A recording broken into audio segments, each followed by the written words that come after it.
what is up guys? Jinxon here, and today I'll be showing you guys my new deadly Arson build, which is also one of my favorites since it's a beam rifle. Truly deadly Arson kind of resembles a flamethrower, which is kind of cool, and it also shoots through enemies, which would potentially makes it a decent mobbing weapon. The unique passive is pretty simple.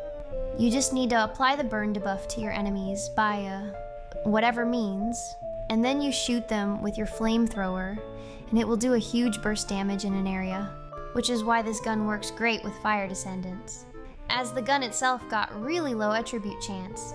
So it's way easier to set an area ablaze with like Blare, and then you can just proc the unique effect. Although I do want to use the weapon on non-fire Descendants, so I tried putting attribute chance cores on the gun and see if it works better. The attribute chance did go up to like 12% or so, but when I tried it out at Void Erosion, it didn't do very well at killing elite mobs, so I ended up settling with Fire Rate Core instead. I also tried multi-hit chance on the free slot, but the DPS wasn't that much better, since the gun initially doesn't have high base multi-hit damage.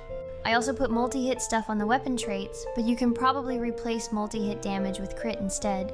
And generally I would suggest you guys to go for crit as well instead of multi-hit. But I personally prefer multi-hit, since it's fun looking at a bunch of numbers popping up. Moving on, here is my mod setup, and I do have a few multi-hit mods, mixed with crit since the gun got a decent base critical chance, as well as not too terrible multi-hit damage.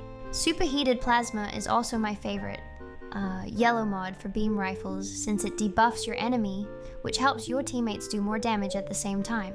So it's pretty useful when you're running Void Erosion and Colossus Intercepts with your friends or group contents in general. Having a bigger magazine capacity is also pretty important for this type of build, since beam rifle needs time to charge up, so you're going to want to have the maximum charge uptime as long as possible. And Superheated Plasma also loses all its charges when you stop shooting your target. So I was thinking maybe you can even remove one of the multi-hit mod and replace it with Sharp Precision Shot, so that it ramps up damage. And I think for Colossus Intercept, you can even go for Analysis Master, since most of the higher level Colossus have like 40% crit resistance. So 25% reduction would result in like a 10% increase for your firearm critical rate, as well as your teammates. For external components, I like the Shell Crusher 2-set effect for that fire rate.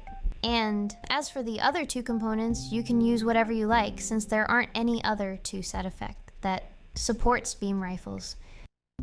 I went full crit and multi-hit stuff on my Arky tuning, since I'm building both of those stats on Deadly Arson. And you also don't need accuracy nodes, because well, it's a beam rifle and it shoots a straight laser, right?